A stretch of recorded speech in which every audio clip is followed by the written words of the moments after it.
Welcome back to Biolearning Study Zone. Today we will start a new chapter for the student of class 11. আমরা যে চ্যাপ্টারগুলো নিয়ে আলোচনা করছিলাম সেই চ্যাপ্টারটা বিগত ক্লাসে আমরা কভার করে ফেলেছি বা আমাদের কমপ্লিট হয়ে গেছে। তো আজকে আমরা একদম একটা টোটাল নতুন চ্যাপ্টার শুরু করব, যেটা কি শুরু করব সেটা তোমরা আস্তে আস্তে দেখতে পারবে।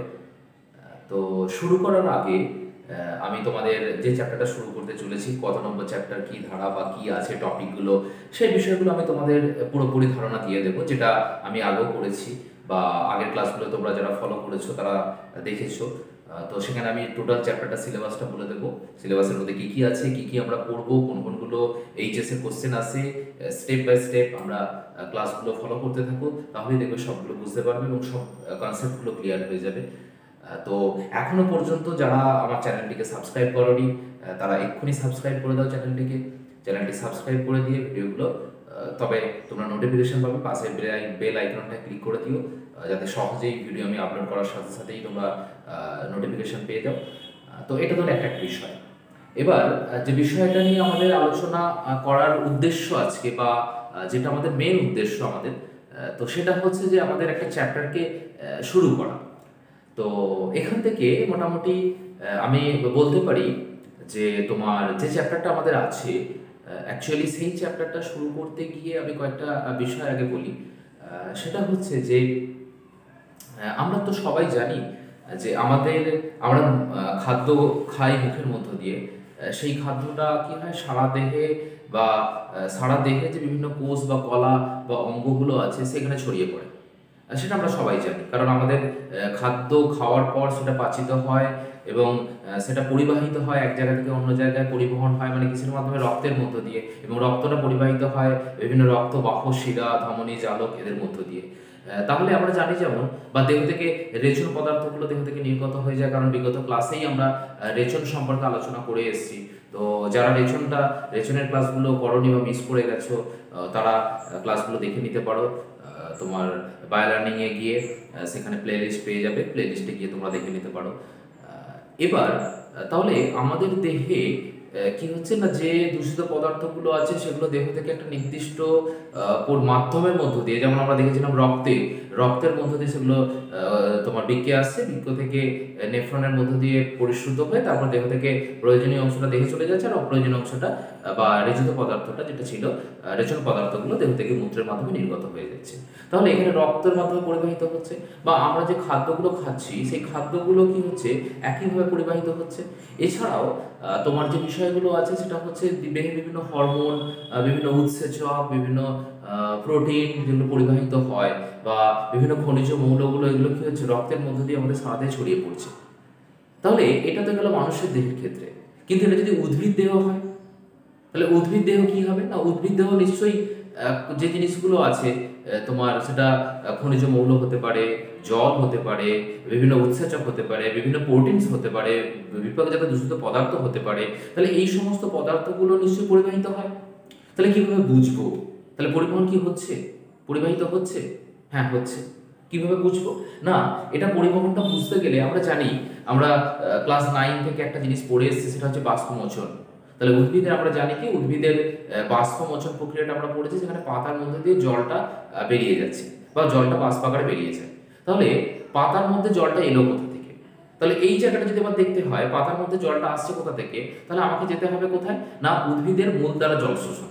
তাহলে উদ্ভিদ মূল দ্বারা জল শোষণ করে, উদ্ভিদ মূল দ্বারা জল শোষণ করে, সেটা আমরা কিসে দেখেছি, সালোক সংশ্লেষ প্রক্রিয়া দেখেছি, যে সালোক সংশ্লেষ প্রক্রিয়ার জন্য উদ্ভিদ এককোষী মূল রমের সাহায্যে খনিজ লবণ মিশ্রিত জলটা মাটি থেকে শোষণ করে, এবং মূলের রমের সাথে শোষণ করার পর মূলের ভাস্কুলার বান্ডেলে যায়, মূলের ভাস্কুলার বান্ডেল থেকে কাণ্ডের ভাস্কুলার বান্ডেল মানে জাইলেমের মধ্য দিয়ে পাতায় গিয়ে পড়ছে, এবং সেটা বিভিন্ন জৈবানিক ক্রিয়াগুলোকে নিয়ন্ত্রণ করে। তাহলে উদ্ভিদের ক্ষেত্রেও কি হচ্ছে, পরিবহন হচ্ছে, এবং এদের পরিবহনের মাধ্যম হিসেবে কে থাকছে না, জল, এবং জলটা পরিবাহিত হচ্ছে কিসের মধ্য দিয়ে, জাইলেমের মধ্য দিয়ে। আবার একইভাবে পাতায় তৈরি খাদ্যবস্তুটা সারা দেহে ছড়িয়ে পড়ছে ফ্লোয়েমের মধ্য দিয়ে। তাহলে কিন্তু ফ্লোয়েমের মধ্য দিয়ে পরিবহন পথ হচ্ছে কি তোমার ফ্লোয়েম, কিন্তু পরিবহনের মাধ্যম হচ্ছে কি, জল।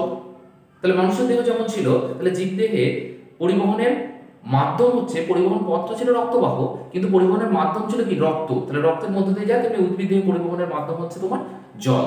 এবং এই উদ্ভিদ দেহে প্রায় জল থাকে হচ্ছে প্রায় 90% বা 90% জল দিয়ে তৈরি।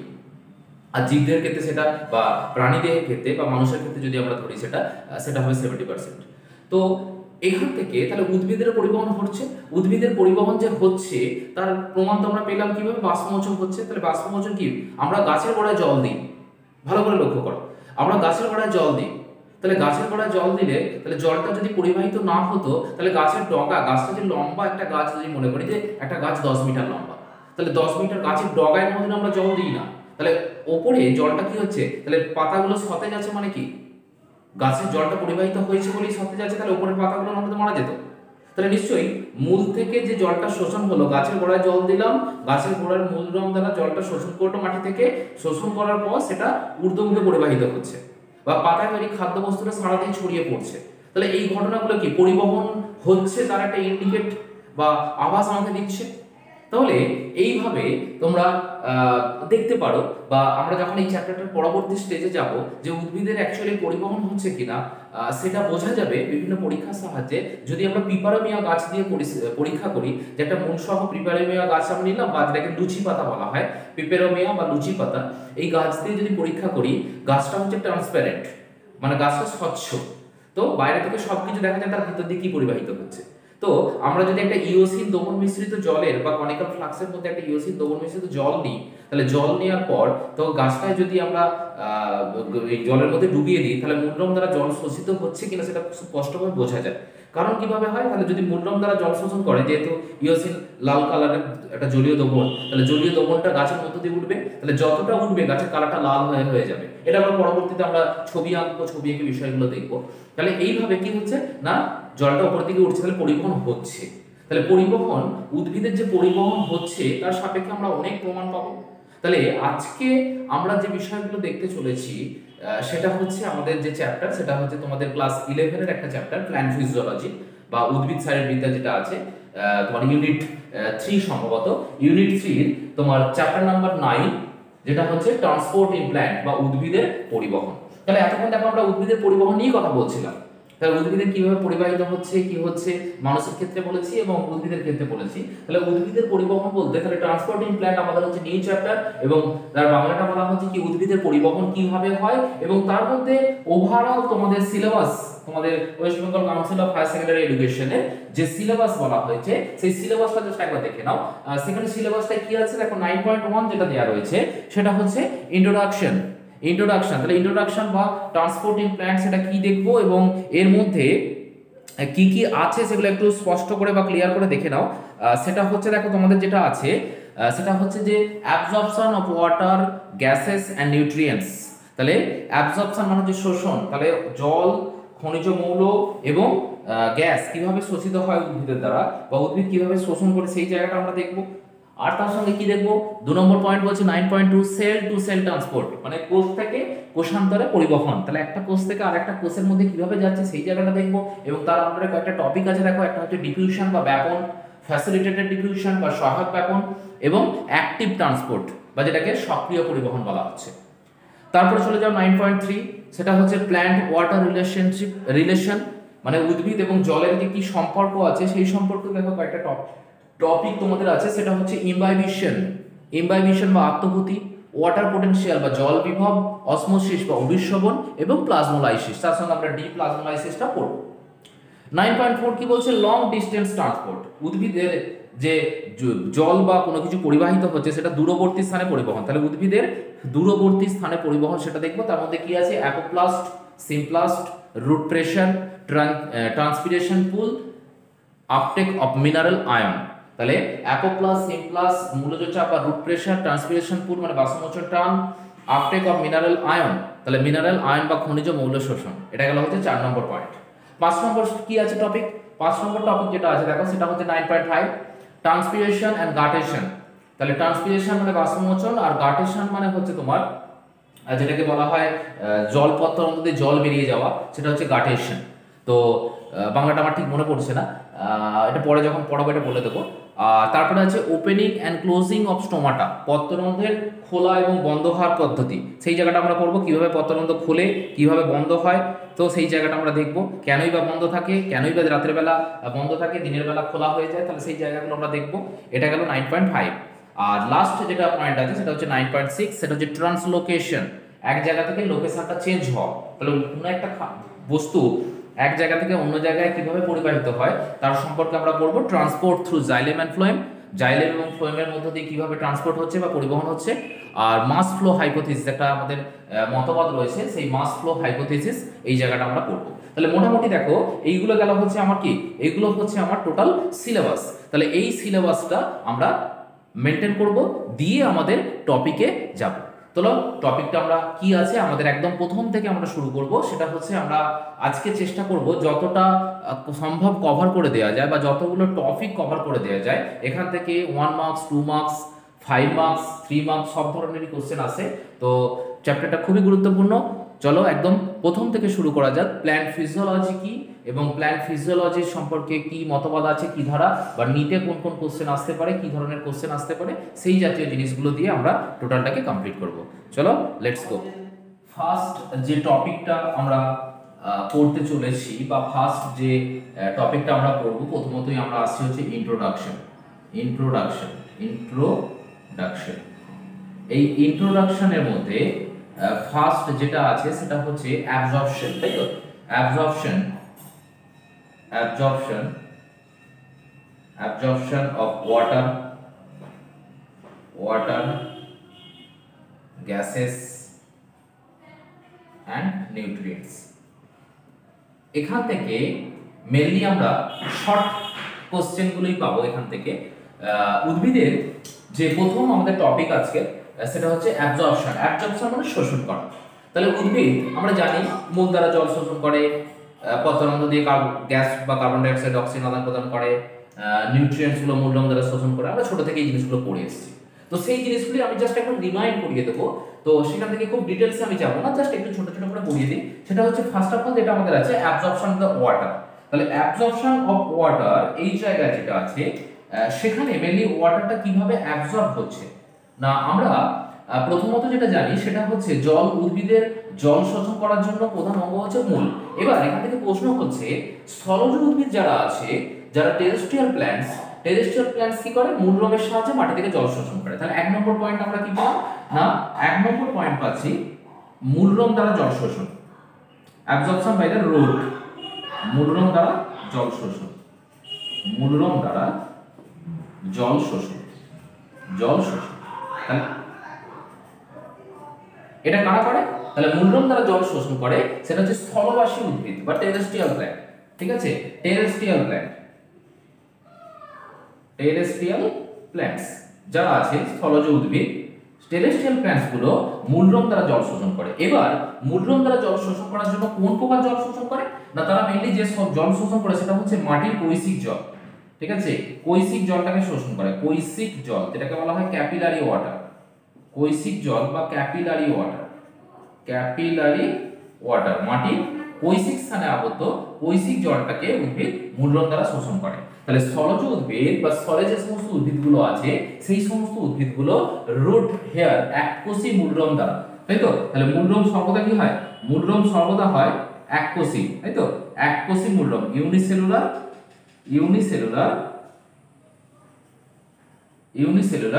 Root hair. ছবিটা মনে পড়ছে? তাহলে ছবিটা কিরকম ছিল? এইরকম। এটা হচ্ছে ইউনিসেলুলার রুট হেয়ার, এককোষী মূলরম দ্বারা কি করে? মাটির কৈশিক জলটাকে অ্যাবজর্ব করছে। তাহলে কিভাবে করছে? মাটির কৈশিক জলটাকে বা ক্যাপিলারি ওয়াটারকে অ্যাবজর্ব করে মূলরমের সাহায্যে। এটা তো গেল স্থলজ উদ্ভিদ। এবার যদি আমি 2 নম্বর পয়েন্টে আসি, 2 নম্বর পয়েন্ট হচ্ছে জলজ উদ্ভিদরা কিভাবে জল শোষণ করে। তাহলে 2 নম্বর হচ্ছে জলজ বা অ্যাকোয়াটিক প্ল্যান্টস যারা আছে তারা হচ্ছে সমগ্র দেহতল, ঠিক আছে, সমগ্র দেহতল দ্বারা জল শোষণ, সমগ্র দেহতল দ্বারা জল শোষণ। তাহলে সমগ্র দেহতল দ্বারা জল শোষণ করে কারা না, এখানে যারা আছে সেটা হচ্ছে তোমার কি mainly aquatic plants. Aquatic aquatic aquatic plants যারা আছে তারা সমগ্র দেহতল মানে জলে যতটা পোরশন ডুবে আছে তাহলে সমগ্র দেহতল দিয়ে জল শোষণ করছে অ্যাকুয়াটিক প্ল্যান্টস যারা রয়েছে। এছাড়াও কিছু কিছু উদ্ভিদ যারা পূর্ণ নিমজ্জিত তারা সমগ্র দেহতল, আর অর্ধ নিমজ্জিত হলেও তারা তোমার বলে পূর্ণ নিমজ্জিত উদ্ভিদ আছে হাইড্রিলা, আবার অর্ধ নিমজ্জিত আছে হচ্ছে তোমার কি পদ্ম। তাহলে এর আবার দেহতল দ্বারা জল শোষণ করছে। এর আবার অ্যাকোয়াটিক প্ল্যান্টসকে আবার দুভাগে ভাগ করা যায়। একটা হচ্ছে পূর্ণ নিমজ্জিত মানে কমপ্লিটলি অ্যাকোয়াটিক, পূর্ণ নিমজ্জিত বা কমপ্লিটলি অ্যাকোয়াটিক অ্যাকোয়াটিক, আর একটা হচ্ছে পার্সিয়ালি অ্যাকোয়াটিক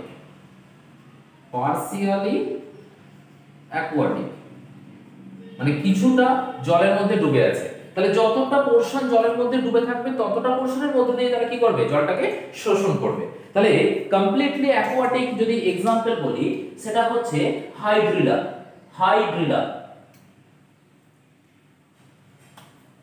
কমপ্লিটলি অ্যাকোয়াটিক হচ্ছে হাইড্রিলা, HYDRILLA হাইড্রিলা। আচ্ছা এসপি। আর এটা যদি বলি পদ্ম বা নিলম্ব নুসিফেরা। এছাড়া অনেক গাছ আছে, আমি একটা করে एग्जांपल বললাম। তাহলে সমগ্র দেহতল দিয়ে। আচ্ছা এটা গেল 2 নম্বর পয়েন্ট। কিছু কিছু এপিফাইটিক প্ল্যান্ট আছে মানে যেগুলোকে বলা হয় কি বায়বীয় উদ্ভিদ বা পরাশ্রয়ী উদ্ভিদ। কিছু কিছু এপিফাইটিক প্ল্যান্টস থাকে যারা কি করে, যারা হচ্ছে বায়বীয় মূলের সাহায্য করে। তাহলে 3 নম্বর হচ্ছে কি বায়বীয় মূল বা এরিয়াল রুট, বায়বীয় মূল বা এরিয়াল রুট যেগুলো বাতাসে থাকে। সেটা হচ্ছে তারা কি করে বাতাস থেকে জল বহন করে না। আগে দুটো যেমন জল গ্রহণ করা হয়েছে পড়েছিল, এরা কি করে জলীয় বাষ্প, এরা হচ্ছে ওয়াটার ভেপার বা জলীয় বাষ্প শোষণ করে বাতাস থেকে, জলীয় বাষ্প শোষণ করে। এবং এদের বায়বীয় যে মূলটা থাকে সেটাকে বলা হচ্ছে কি বায়বীয় মূলে ভেলামেন নামক এক ধরনের স্পঞ্জের মতো পালা থাকে, ভেলামেন নামক। তাহলে জলীয় বাষ্প শোষণ করার জন্য কি থাকে ভেলামেন, VELAMEN ভেলামেন নামক এক ধরনের কি স্পঞ্জের মতো। তাহলে ভেলামেন মূলের উপর ভেলামেন নামক স্পঞ্জের মতো এক ধরনের কলা থাকে, স্পঞ্জের মতো কলা যেটা কি করে না, যেটা হচ্ছে জলীয় বাষ্পটাকে অ্যাবজর্ব করে, যেটা হচ্ছে জলীয় বাষ্পটাকে শোষণ করে। তাদেরকে বলা হচ্ছে কি তোমার এরিয়াল রুট। কাদের ক্ষেত্রে দেখতে পাওয়া যায় না, এটা দেখতে পাওয়া যায় এপিফাইটিক প্ল্যান্ট বা পরাশ্রয়ী উদ্ভিদ। তাহলে এই বায়বীয় মূল কাদের দেখতে পাবে তুমি, এটা দেখতে পাওয়া যাচ্ছে এপিফাইটিক প্ল্যান্টস বা যেটাকে বলা হচ্ছে কি পরাশ্রয়ী উদ্ভিদ। তাহলে পরাশ্রয়ী উদ্ভিদের ক্ষেত্রে তুমি কি পাচ্ছ এই সমস্ত ভেলামেন বা এরিয়াল রুট দেখতে পাচ্ছ। প্রথম তাদের ক্ষেত্রে কয়েকটা যদি উদাহরণ বলি সেটা হচ্ছে তোমার অর্কিড হতে পারে, রাসনা বা ভ্যান্ডা। একটা एग्जांपल বলি সেটা হচ্ছে রাসনা এর সায়েন্টিফিক নেম হচ্ছে কি vanda, VANDA vanda SP vanda. এদের ক্ষেত্রে দেখতে পাওয়া যায়। তাহলে এপিফাইটিক প্ল্যান্টের ক্ষেত্রে তুমি পেলে কি না, সেটা হচ্ছে বায়বীয় মূল বা এরিয়াল রুটস। তাহলে এরিয়াল রুটস এর মাধ্যমে হতে পারে। এছাড়াও আর তেমন ভাবে উদ্ভিদ জল শোষণ করে, তবে হ্যাঁ কিছু কিছু প্রজাতি আছে, যেমন তোমার কিছু কিছু উদ্ভিদ আছে যারা কি করে পাতার সাহায্যে জল শোষণ করতে পারে। তাহলে আরেকটা অঙ্গ বলি, তাহলে 3 নম্বর, এটা 4 নম্বর বলি, সেটা হচ্ছে পাতার সাহায্যে জল শোষণ, পাতার সাহায্যে জল শোষণ। আমাদের জল শোষণের মধ্যেই আছে অ্যাবজর্পশন অফ ওয়াটার। আমরা এই জায়গাটাকেই এখনো পড়ছি, আমরা অ্যাবজর্পশন অফ ওয়াটার যেটা আছে আমাদের সেই জায়গাটাই আমরা আছি, আমরা এখান থেকে এখনো বের হইনি। তাহলে পাতার সাহায্যে জল শোষণ কে করতে পারে না, কিছু কিছু উদ্ভিদ আছে যাদের ক্ষেত্রে পাতা দিয়ে জল শোষণ হয়। যেমন হচ্ছে ভিটিস, সোলানাম। ওকে एग्जांपलটা খালি দিই, ভিটিস ভিটিস, সোলানাম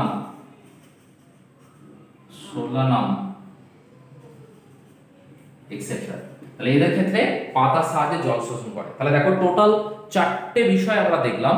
উদ্ভিদের জল শোষণের 4টে পদ্ধতি দেখলাম। কি কি দেখলাম একবার রিমাইন্ড করিয়ে নিই পুরো বিষয়টাকে। সেটা হচ্ছে মূলরোধের সাহায্যে হতে পারে, থ্রু রুট হেয়ার, মূলরোধের সাহায্যে হতে পারে, কাদের ক্ষেত্রে বলেছি 2 নম্বর বলেছি সমগ্র দেহতল, তাহলে দেহতল দিয়ে হতে পারে কাদের ক্ষেত্রে, সেটা হচ্ছে অ্যাকোয়াটিক প্ল্যান্ট। বায়বীয় মূল বা এরিয়াল রুট, সেটা হচ্ছে তোমার এপিফাইটিক প্ল্যান্টের ক্ষেত্রে। আর পাতার সাহায্যে যদি হয় তাহলে পাতার সাহায্যে হলে সেটা হচ্ছে তোমার কি, সেটা হচ্ছে ভিটিস বা সোলানাম জাতীয় কিছু প্ল্যান্টস আছে যাদের ক্ষেত্রে পাতার সাহায্যে তোমার জলটা শোষিত হচ্ছে। তাহলে এটা গেল হচ্ছে কি জল শোষণ উদ্ভিদের। এবার চলে আসি, উদ্ভিদের জল শোষণ তো গেল, এবার হচ্ছে উদ্ভিদের গ্যাস শোষণ। তাহলে উদ্ভিদের যে গ্যাসগুলো শোষিত হয়, উদ্ভিদের গ্যাস শোষণের যে পদ্ধতি সেটাও কিন্তু তোমার কিসের সাহায্যে হয় না পাতার সাহায্যে হতে পারে, বা কিছু কিছু উদ্ভিদের ক্ষেত্রে তোমার মূলের সাহায্যে হয়। তাহলে উদ্ভিদের পত্র বা পাতার সাহায্যে বা শ্বসন ক্রিয়া পরিচালনা করার জন্য যে উদ্ভিদগুলো থাকে তোমার, তাদের কি হয় পাতার সাহায্যে। তাহলে মেইনলি আমরা যদি দেখি এখানটায় যে উদ্ভিদের মিনারেল যেটা আমি মুছে দিলাম, কারণ এই আমার দরকার নেই। এবার আমরা গ্যাস শোষণটাকে করব। তাহলে গ্যাস শোষণ করার জন্য উদ্ভিদের মেনলি যে জায়গাগুলো থাকে সেটা হচ্ছে যে, এবার আমরা আসছি গ্যাসীয় শোষণ বা গ্যাসেস, এই জায়গাটা আসি এই গ্যাস শোষণের ক্ষেত্রে। তাহলে এখানে দেখবে উদ্ভিদের যে পাতা আছে, তাহলে উদ্ভিদের এই হচ্ছে একটা পাতা, উদ্ভিদের এই পাতার মধ্য দিয়ে কি থাকে অসংখ্য ছিদ্র থাকে, যেগুলোকে আমরা কি জানি বলো, সেটা হচ্ছে পত্ররন্ধ্র, তাই তো। পাতার মধ্যে অসংখ্য ছিদ্র থাকে যেগুলোকে কি বলা হয় স্টোমাটা বা পত্ররন্ধ্র। তাহলে পাতার মধ্যে যে ছিদ্রগুলো থাকে যেগুলো অণুবীক্ষণিক, অনুবীক্ষণ যন্ত্রে দেখলে তুমি দেখতে পারবে, আমরা খালি চোখে দেখতে পারবো না। তো এই ছিদ্রগুলোকে বলা হচ্ছে কি, এই ছিদ্রগুলো হচ্ছে তোমার স্টোমাটা। তাহলে এই ছিদ্রগুলোকে বলা হচ্ছে স্টোমাটা, স্টোমাটা বা পত্ররন্ধ্র, পত্ররন্ধ্র। তাহলে এই পত্ররন্ধ্র বা স্টোমাটার মধ্যে দিয়ে কি হয় না বেশিরভাগ উদ্ভিদ বাতাস থেকে O2 এবং CO2 টা আদান প্রদান করে। তাহলে কি হয় বাতাস থেকে যে অক্সিজেন আছে সেই অক্সিজেনগুলো কোথায় ঢোকে, অক্সিজেনগুলো ঢোকে এই পত্ররন্ধ্রের মধ্য দিয়ে, এবং কি হয় না পত্ররন্ধ্রের মধ্যে দিয়ে অক্সিজেন ঢুকলো, আর তোমার উদ্ভিদের পায়ে থেকে বিপাকজাত বা বিপাকের ফলে বা ফটোসিনথেসিসের ফলে, সরি শ্বসনের ফলে, ভুল বললাম, শ্বসনের ফলে তোমার কি হয় কার্বন ডাই অক্সাইড এখান থেকে নির্গত হয়। তাহলে এই কার্বন ডাই অক্সাইড গুলো নির্গত হচ্ছে কিসের থেকে না শ্বসন ক্রিয়ায় কার্বন ডাই অক্সাইডটা নির্গত হয়। আবার একই ভাবে অনেকে আবার প্রশ্ন করতেই পারো যে স্যার উদ্ভিদ তো সালোক সংশ্লেষ এবং শ্বসন হয়, তাহলে শ্বসনের সময় কি করে না শ্বসনের সময়, তাহলে এটা আমি এটা রেসপিরেশনটা দেখিয়েছি, আর যদি শ্বসন হয় শ্বসনের ক্ষেত্রে ঠিক উল্টো, এই সালোক সংশ্লেষ হয় তাহলে উল্টো ঘটনা ঘটবে, তখন কি কার্বন ডাই অক্সাইডটা নেবে আর অক্সিজেনটা দেবে। তাহলে আমি যদি বলতে পারি এইটাকে যদি আমি উল্টো ভাবে দেখাতে পারি যে এর মধ্যে দিয়ে কি হয় O2 CO2 আদান প্রদান ঘটছে, আবার একই ভাবে এইটাকে উল্টো দিক থেকে দেখানো যায়, একটা সালোক সংশ্লেষের ক্ষেত্রে একটা শ্বসনের ক্ষেত্রে, তাহলে উল্টো ভাবে আমি দেখাতে পারি। তাহলে উল্টো ভাবেও আমার বলা যেতে পারে যে O2 এবং CO2 টা এইভাবে কিন্তু আদান প্রদান চলছে কিসের মাধ্যমে, পত্ররন্ধ্রের মধ্য দিয়ে। যখন যেটা প্রয়োজন সেটাকে নিচ্ছে, সালোক সংশ্লেষে কার্বন ডাই অক্সাইড নেয়, অক্সিজেন ত্যাগ করে, আর অন্যদিকে শ্বসনে অক্সিজেন নেয় এবং কার্বন ডাই অক্সাইড ত্যাগ করে থ্রু পত্ররন্ধ্র। তাহলে একমাত্র হলো স্টোমাটা বা পত্ররন্ধ্রের মধ্য দিয়ে হতে পারে। এছাড়াও কিছু কিছু উদ্ভিদ আছে যাদের মূলগুলো তোমার জলের মধ্যে ডুবে থাকে, সেই সকল উদ্ভিদের ক্ষেত্রে কি হয় না সেই সকল উদ্ভিদ যারা আছে তারা তোমার শ্বাসমূল, যেটা হচ্ছে ম্যানগ্রোভ প্ল্যান্টস, শ্বাসমূল যাদের থাকে বা নিউম্যাটোফোর, তাহলে শ্বাসমূল বা নিউম্যাটোফোর যাদের থাকে, সেই শ্বাসমূল বা নিউম্যাটোফোর, এটা হচ্ছে শ্বাসমূল একটা এরকম সুন্দরবন অঞ্চলে যেটাকে গেলে প্রচুর দেখতে পাওয়া যায় এরকম শ্বাসমূল। আমি একটাকে বড় করে এঁকেছি কেন না একটু জুম করে আনলাম আর কি, অ্যাকচুয়ালি এটাকে দেখাবো বলে সেই জন্য একটু বড় করে এঁকেছি। তাহলে এটাকে বলা হচ্ছে, এদিকটা আমার প্রয়োজন নেই, এদিকটা আমি মুছে দিলাম। তাহলে এই শ্বাসমূল বা নিউম্যাটোফোর যে উদ্ভিদের থাকে সেগুলোকে বলা হচ্ছে xerophytic plant, sorry halophytic plant, sorry xerophytic plant তো তোমার ক্যাকটাস জাতীয় উদ্ভিদগুলোকে বলা হয় হ্যালোফাইটিক প্ল্যান্টস বা লবণাক্ত উদ্ভিদ। তাহলে হ্যালোফাইটিক প্ল্যান্টস এর ক্ষেত্রে এগুলো হচ্ছে তোমার কি নিউম্যাটোফোর বা শ্বাসমূল। তাহলে এটা হচ্ছে তোমার কি না এগুলো সবই হচ্ছে তোমার pneumatophore, sorry pneumatophore, PNEU, pneumatophore বা শ্বাসমূল, বা যেটাকে বলা হচ্ছে তোমার বাংলায় শ্বাসমূল, নিউম্যাটোফোর বা শ্বাসমূল। ঠিক আছে, এই নিউম্যাটোফোর বা শ্বাসমূলের ডগার দিকে কি আছে না, ডগার দিকে তোমার অসংখ্য ছিদ্র থাকে, যেগুলোকে বলা হচ্ছে শ্বাস ছিদ্র। শ্বাস ছিদ্র, এই শ্বাস ছিদ্রের মধ্যে দিয়ে কি হয়, O2 CO2 আদান প্রদান ঘটে, O2 এবং CO2 আদান প্রদান ঘটে। তাহলে যে শ্বাসমূল থাকে ম্যানগ্রোভ প্ল্যান্টস বা ম্যানগ্রোভ উদ্ভিদ, কাদের থাকে, ম্যানগ্রোভ প্ল্যান্টস, ম্যানগ্রোভ বা লবণাক্ত উদ্ভিদ, ম্যানগ্রোভ প্ল্যান্টস, একটা বাংলা একটা ইংরেজি হয়ে যাচ্ছে, ম্যানগ্রোভ উদ্ভিদ বা যেটাকে বলা হচ্ছে হ্যালোফাইটিক লবণাক্ত উদ্ভিদ, হ্যালোফাইটিক প্ল্যান্টস, হ্যালোফাইটিক প্ল্যান্টসের ক্ষেত্রে এই সমস্ত শ্বাসমূলগুলো দেখতে পাওয়া যায়। এছাড়াও যেমন বায়বীয় উদ্ভিদগুলো কি করে না, বায়বীয় কিছু উদ্ভিদ আছে যারা তোমার পরিবেশ থেকে তোমার কি করে না, পরিবেশ থেকে বায়বীয় মূলের সাহায্যে O2 CO2 টা আদান প্রদান করতে পারে। তাহলে এটা গেল 2 নম্বর। তাহলে 1 নম্বর বলেছি কি পত্ররন্ধ্রের সাহায্যে, 2 নম্বর বলেছি তোমার শ্বাসমূলের সাহায্যে, আর 3 নম্বর যেটা বলবো সেটা হচ্ছে বিশেষ কিছু প্ল্যান্টস থাকে, এটা তো ম্যানগ্রোভ প্ল্যান্টস বললাম। এবার যদি আমরা জেরোফাইটিক প্ল্যান্টসকে দেখি, তাই তো জেরোফাইটিক প্ল্যান্টস যদি আমি দেখি, তাহলে আমাদের 3 নম্বর হচ্ছে জেরোফাইটিক প্ল্যান্ট, জেরোফাইটিক প্ল্যান্টস বা যেগুলো হচ্ছে ক্যাকটাস জাতীয় উদ্ভিদ। জেরোফাইটিক প্ল্যান্টসের ক্ষেত্রে আমরা কি দেখব না, জেরোফাইটিক প্ল্যান্টস যেগুলোকে বলা হচ্ছে কি, যেটাকে আমরা সংক্ষেপে কি বলি, ক্যাম্প প্ল্যান্টস, বা আমরা ক্যাম্প সাইকেল পড়েছি, camp plants, camp ক্রাসুলেসিয়ান acid metabolism, ক্রাসুলেসিয়ান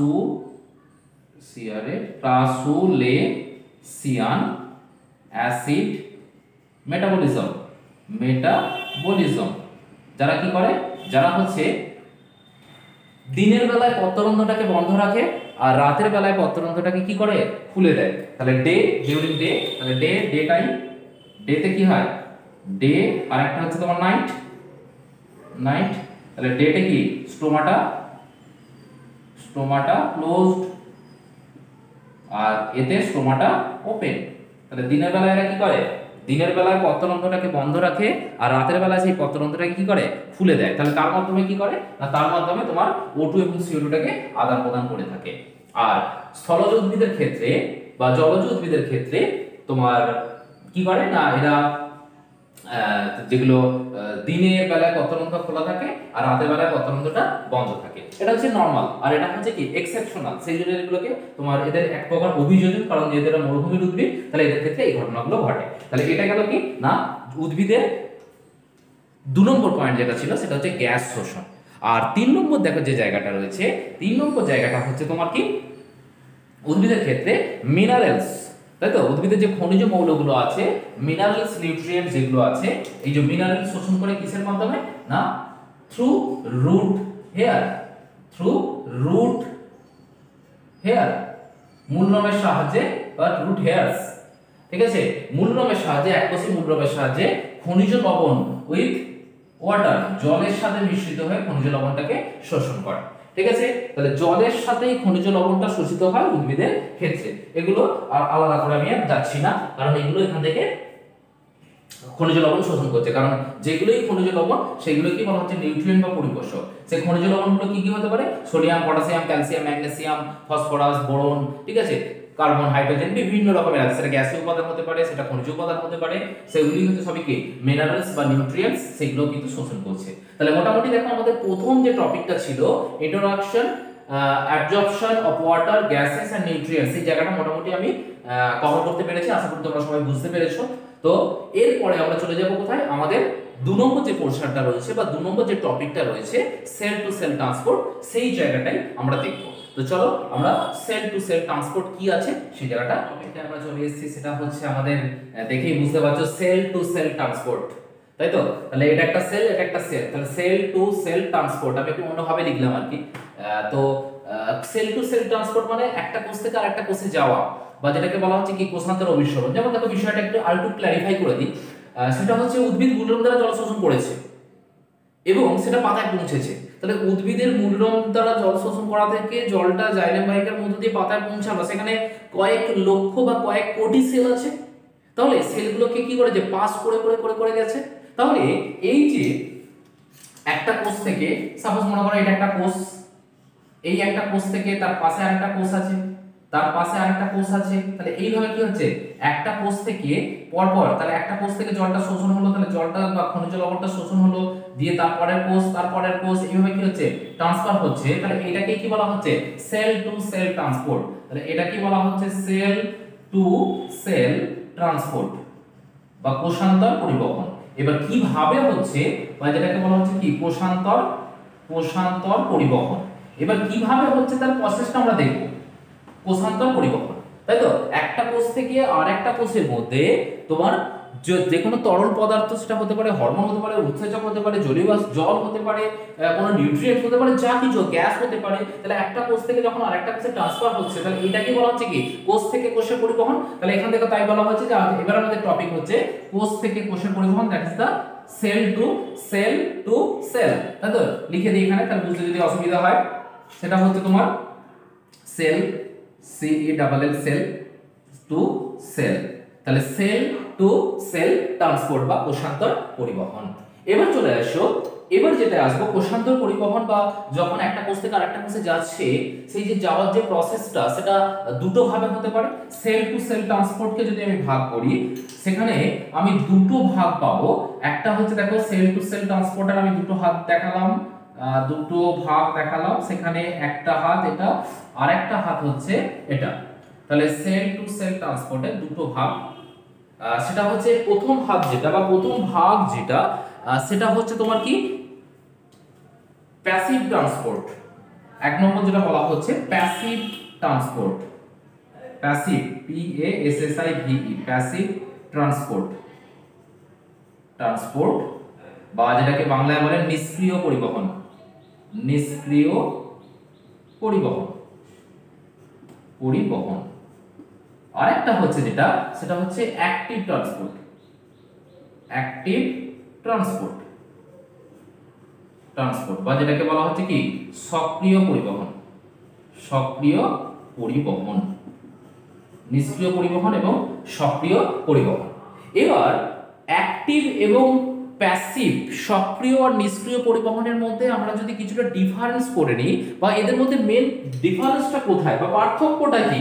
actually নিষ্ক্রিয় পরিবহন হচ্ছে কি নিষ্ক্রিয় পরিবহন, যেটা নিষ্ক্রিয় অবস্থায় থাকে, বাট সক্রিয় পরিবহন কি হচ্ছে যেটা অ্যাক্টিভ। তাহলে অ্যাক্টিভ আর প্যাসিভের মধ্যে পার্থক্যটা যদি আমরা দেখি, তার আগে অ্যাক্টিভ এবং প্যাসিভের পার্থক্য আসার আগে আমরা একটা জিনিস দেখে নিই, সেটা হচ্ছে কনসেন্ট্রেশন গ্রেডিয়েন্ট। আমরা যে টপিকটা চলে আসবো প্রথমতই, সেটা হচ্ছে কনসেন্ট্রেশন গ্রেডিয়েন্ট বা ঘনত্বের নতিমাত্রা। কনসেন্ট্রেশন গ্রেডিয়েন্ট,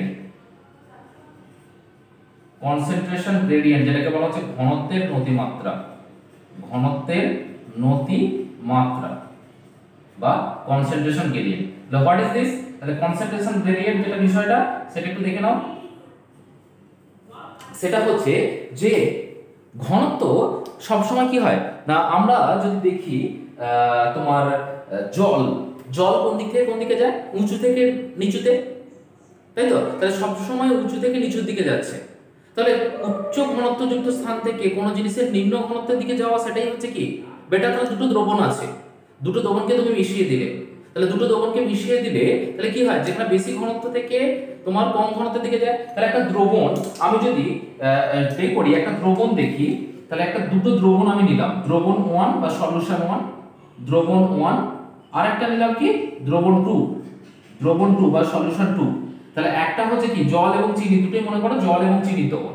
তাহলে একটার ঘনত্ব বেশি, এটা হচ্ছে হাই কনসেন্ট্রেশন, আর এটা হচ্ছে কি লো কনসেন্ট্রেশন। তাহলে কখন কি হয় না, দ্রবণের মধ্যে দ্রাবক অণুগুলো কি হয়, দ্রাবক অণুগুলো বা যেটা সলিউট আছে, তাহলে তোমার সবসময় কি হবে, উচ্চ ঘনত্ব থেকে নিম্ন ঘনত্বের দিকে যাবে, তাই তো। উচ্চ ঘনত্ব থেকে নিম্ন ঘনত্বের দিকে গিয়ে কি হবে, সমঘনত্বে পরিণত হবে। তাহলে উচ্চ ঘনত্ব থেকে নিম্ন ঘনত্বে গিয়ে সমঘনত্বে পরিণত হলে তবে কি হবে, দুটো ঘনত্বের সমান হবে। তাহলে সবসময় কি হয়, উঁচু থেকে নিচুর দিকে যায়। তাহলে হাই কনসেন্ট্রেশন থেকে লো কনসেন্ট্রেশন। তাহলে কনসেন্ট্রেশন গ্রেডিয়েন্ট কি বলছে না, কনসেন্ট্রেশন গ্রেডিয়েন্ট সেই জিনিসটাই বলছে যে বেশি ঘনত্বের দ্রবণের থেকে কম ঘনত্বের দ্রবণের দিকে কি হয়, দ্রাবের অণুগুলোর বা দ্রাবকগুলো চলাচল করে। তাহলে বেশি ঘনত্ব থেকে কম ঘনত্বের দিকে যাওয়াটাই হচ্ছে নরমাল। তাহলে হাই কনসেন্ট্রেশন টু কোথায় যাবে, লো কনসেন্ট্রেশন, তাই তো, লো কনসেন্ট্রেশন, তাহলে হাই কনসেন্ট্রেশন থেকে উচ্চ ঘনত্ব থেকে নিম্ন ঘনত্বের দিকে যাওয়াটা হচ্ছে কি ঘনত্বের নতিমাত্রা। নতি মানে হচ্ছে কি ঢাল, বা নতি মানে হচ্ছে তোমার নিচু দিক, তাহলে উঁচু থেকে যে নিচুর দিকে গেল দ্যাট ইজ দ্য নতিমাত্রা। তাহলে হাই থেকে লো এর দিকে আসাটা হচ্ছে কি পজিটিভ। ওকে, তাহলে আর যদি লো থেকে হাই এর দিকে যায় ঠিক উল্টো ঘটনা ঘটে তাহলে সেটা কি হবে নেগেটিভ, কারণ ঘনত্বের নতিমাত্রা বিপরীত দিকে যাচ্ছে। এবং সেখানে তাহলে ঘনত্বের নতিমাত্রার দিকে গেলে কোনো এনার্জিও দিতে হচ্ছে না, বাইরে থেকে কোনো ফোর্স আলাদা করে দিচ্ছে না, কারণ এটা ন্যাচারাল প্রসেস। আর যদি ঘনত্বের নতিমাত্রার বিপরীত হয় তাহলে লো থেকে হাই এর দিকে গেলে তাহলে কি বলবো ঘনত্বের নতিমাত্রার বিপরীতে। তাহলে যদি হাই থেকে লো এর দিকে যায়, আবার বলি হাই থেকে যদি লো এর দিকে যায় সেটা ঘনত্বের নতিমাত্রার দিকে যাচ্ছে, সেটা পজিটিভ, কোনো বাইরে থেকে এফোর্ট বা এনার্জি দিতে হচ্ছে না। আর যদি লো কনসেন্ট্রেশন থেকে হাই কনসেন্ট্রেশনে যায় ঠিক উল্টো ঘটনা, তাহলে ঘনত্বের নতিমাত্রার বিপরীতে, তখন হয়ে যাচ্ছে নেগেটিভ। তাহলে এইটা হচ্ছে কি ঘনত্বের নতিমাত্রা। ডেফিনেশন তোমরা বই থেকে পেয়ে যাবে যে পদার্থের দ্রবণের অণুগুলি বা দ্রবণে উপস্থিত দ্রাবের অণুগুলি কি হয় না বেশি ঘনত্বযুক্ত স্থান থেকে কম ঘনত্বযুক্ত স্থানে ছড়িয়ে পড়ে, সেটাই হচ্ছে ঘনত্বের নতিমাত্রার দিক। আর তার উল্টো দিকে হলে সেটা হচ্ছে ঘনত্বের নতিমাত্রার বিপরীত দিক। ধরো তুমি মনে করো শরবত তৈরি করছো, তাহলে শরবতের মধ্যে জল দিয়েছো, চিনি দিয়েছো, তাহলে জলের ঘনত্ব, জল এখানে দ্রাবক আর চিনিটা হচ্ছে কি দ্রাবক। তাহলে দ্রাবক ঘনত্বটা কি চিনির ঘনত্ব বেশি, জলের ঘনত্ব কম বা গাঢ়ত্বটা বেশি কম, তাহলে কি হবে চিনিটা জলের মধ্যে পুরো জায়গাটা মিশে যাবে, তাহলে দ্রাবক আর দ্রাবক কি হবে একসাথে মিশে গিয়ে তাহলে বেশি চিনি ঘনত্বযুক্ত স্থান থেকে কম ঘনত্বযুক্ত স্থানের দিকে ছড়িয়ে পড়ছে, দিয়ে এক সময় কি হলো সমঘনত্বে পরিণত হচ্ছে। তাহলে এটাই হচ্ছে ঘনত্বের নতিমাত্রার দিকে গেল। এবার অ্যাক্টিভ এবং প্যাসিভ হলে সবসময় কি হয়, এদের মধ্যে মেন পার্থক্য যদি আমরা দেখে নিই, অ্যাক্টিভের ক্ষেত্রে যেটা ঘটে সেটা হচ্ছে প্যাসিভের ক্ষেত্রে যেটা ঘটে বাইরে থেকে কোনো বাহ্যিক শক্তির প্রয়োজন হয় না, তাই তো, বা আগের দিকে ঘনত্বের নতিমাত্রার দিকে, ঘনত্বের নতিমাত্রার দিকে ঘটে, ঘনত্বের নতিমাত্রার দিকে ঘটে। আর এটা কি হবে নতিমাত্রার বিপরীতে ঘটে, তাহলে এটা বিপরীতে ঘটবে। তাহলে এখানে কি ঘটছে, এখানে হচ্ছে high concentration to low concentration, আর এখানে কি ঘটে, এখানে হচ্ছে লো কনসেন্ট্রেশন টু হাই কনসেন্ট্রেশন। তাহলে ঘনত্বের নতিমাত্রার ওটা কি হলো, ঘনত্বের নতিমাত্রাটা বিপরীতে হলো। তাহলে যেহেতু ঘনত্বের নতিমাত্রার দিকে হয় তোমার এখান থেকে ঘনত্বের নতিমাত্রার দিকে হলে বাইরে থেকে কোনো শক্তি দিতে হয় না, আর এখানে বাইরে থেকে শক্তি দিতে হয়। এবার বিষয়টাকে আরেকটু ক্লিয়ার করি। ধরো মনে করো তোমার বাড়িটা দোতলা বাড়ি বা একতলা বাড়ি যাই হোক না কেন, যখন বৃষ্টির সময় জলটা কি হয় ন্যাচারালি উঁচু থেকে নিচু জায়গায় পড়ে, তাই তো। তাহলে উঁচু থেকে যখন নিচু জায়গায় পড়ছে তোমাকে কি আলাদা করে কোনো শক্তি দিতে হচ্ছে বা বাইরে থেকে কোনো এনার্জি দিতে হচ্ছে তোমাকে, হয় না। আবার একইভাবে ওই যখন আমরা মাটি থেকে জলের ট্যাঙ্কে তুলি, তাহলে যখন নিচে থেকে জলটা উপরের দিকে তোলা হচ্ছে তখন কি তোমাকে পাম্প চালাতে হচ্ছে। তাহলে পাম্প কি করছে, ওখানে এনার্জি দিচ্ছে বলে জলটা নিচে থেকে উপরে উঠছে। তাহলে যখন আমি উঁচু থেকে নিচুতে এলাম, যখন ছাদ থেকে জলটা নিচের দিকে পড়ছে, তাহলে উঁচু জায়গা থেকে যখন নিচু জায়গায় পড়ছে, এটা ন্যাচারাল প্রসেস। তাহলে বাইরে থেকে কোনো শক্তি দিতে হচ্ছে না, বরং দ্রবণের মধ্যে যে অণুগুলো আছে তাদের বা দ্রবণের মধ্যে দ্রাবক বা দ্রাবের যে অণুগুলি আছে তাদের মধ্যে যে নিজস্ব যে গতিশক্তি আছে তার প্রভাবে তারা কি হচ্ছে উঁচু থেকে নিচের দিকে চলে আসছে, সেই শক্তি খরচ করে। তাহলে বাইরে থেকে আলাদা করে কোনো শক্তি দিতে হলো না, জলটা ন্যাচারালি হাই কনসেন্ট্রেশন থেকে লো কনসেন্ট্রেশনে এলো। তাহলে কি নিষ্ক্রিয় পরিবহন, তাহলে হাই কনসেন্ট্রেশন থেকে লো কনসেন্ট্রেশনে আসা নিষ্ক্রিয় পরিবহন। তাহলে এখানে কোনো কি হবে বাহ্যিক কোনো শক্তির প্রয়োজন হয় না।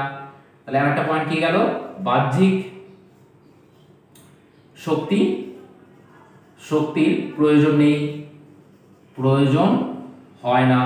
তাহলে এখানে বাহ্যিক শক্তি বলতে মেইনলি কি না, বাহ্যিক শক্তি বলতে এখানে মেইনলি বোঝানো হচ্ছে এটিপি, তাই তো। তাহলে বাহ্যিক শক্তি বলতে এখানে বোঝানো হচ্ছে এটিপি। তাহলে বাহ্যিক কোনো শক্তির প্রভাব নাই, কারণ ঘনত্বের নতিমাত্রার দিকে ঘটছে।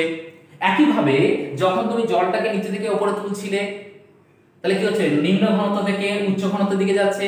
তাহলে তুমি যদি পাম্প না চালাও, তাহলে কি পাম্প না চালালে জল কোনোদিনও উঠবে না, সারা জীবন ওই নল লাগিয়ে রেখে দিলেও পাম্প উঠবে, পাম্প যতক্ষণ না তুমি চালাচ্ছ জল উঠবে না। কারণ কি ঘনত্বের নতিমাত্রা বিপরীতে হচ্ছে, তাহলে বিপরীতে হচ্ছে বলে তোমাকে পাম্প দিতে হচ্ছে। তাহলে পাম্প মানে সেটা শক্তি। তাহলে এখানে সক্রিয় পরিবহনে কি লাগে না, সক্রিয় পরিবহনে এটিপির প্রয়োজন হয়, এটিপি প্রয়োজন বা বাহ্যিক শক্তির প্রয়োজন অবভিয়াসলি লাগবে, তাই তো। তাহলে এটিপি এখানে প্রয়োজন হচ্ছে বা বাহ্যিক শক্তি এখানে দিতে হচ্ছে। তাহলে এটা গেল কি 2 নম্বর পার্থক্য। আরো পার্থক্য আছে নিষ্ক্রিয় পরিবহন সক্রিয় পরিবহনের।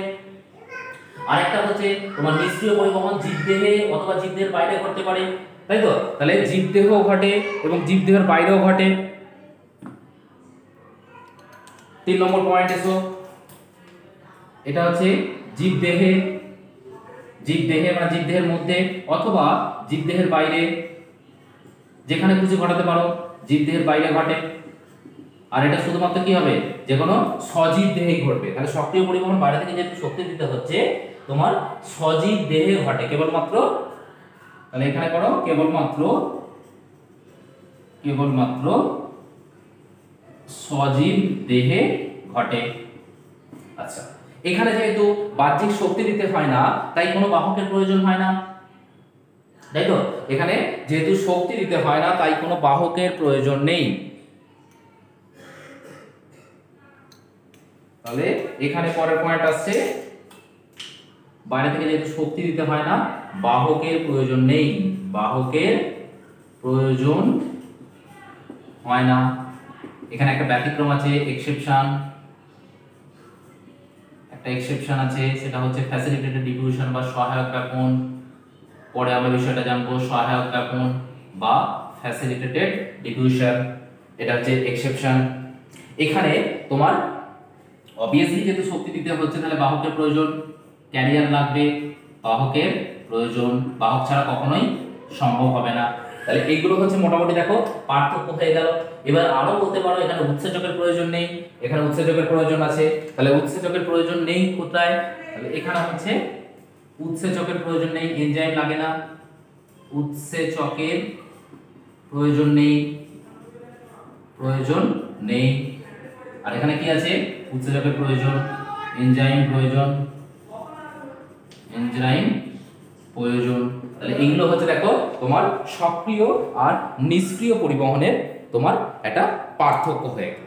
এবার আমরা যদি এখান থেকে আসি যে তোমাদের নিষ্ক্রিয় পরিবহনের মধ্যে কে কে আছে বা আমাদের সিলেবাসে কি কি পড়তে হবে, আর সক্রিয় পরিবহনের মধ্যে কি কি পড়তে হবে।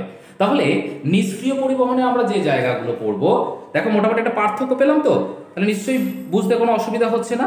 এবার নিষ্ক্রিয় পরিবহনের যে জায়গাগুলো আমরা পড়বো, সেটা হচ্ছে দেখো তোমার এখানে আমরা দুটো নিষ্ক্রিয় পরিবহনের মধ্যে আমরা দুটো টপিক পড়বো।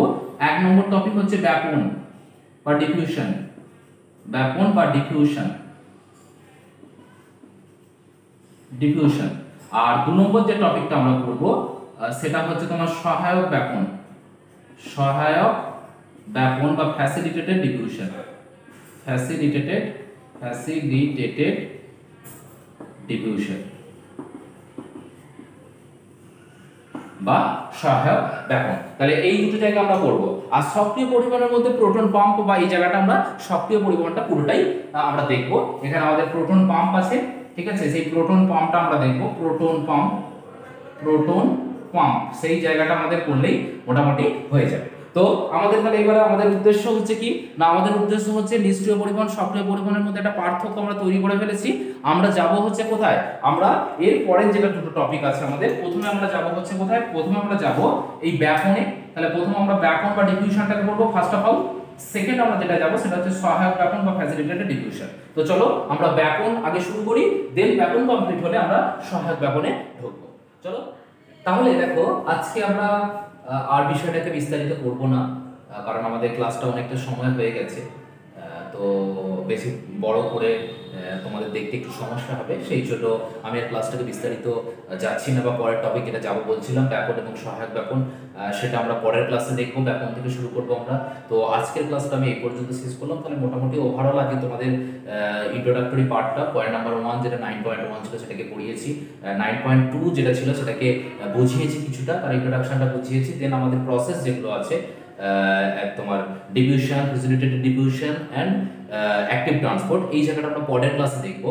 তো আজকের ক্লাস আপাতত আমরা এই পর্যন্তই রাখলাম। কারো যদি কোনো সমস্যা থাকে তো অবভিয়াসলি তোমরা এটাকে জানাতে পারো, আমাকে কমেন্টে জানাতে পারো, বা বাই হোয়াটসঅ্যাপ জানাতে পারো তোমাকে, বা কেউ ফোন করে নিতে পারো। তো যে সমস্যাগুলো থাকবে সেগুলো আমি সমাধান করে দেবো। আশা করি ক্লাসটা তোমাদের উপকৃত হবে। আর ক্লাসটা দেখার জন্য ধন্যবাদ। Thanks for watching. That's all for the day. Have a nice day. Thank you.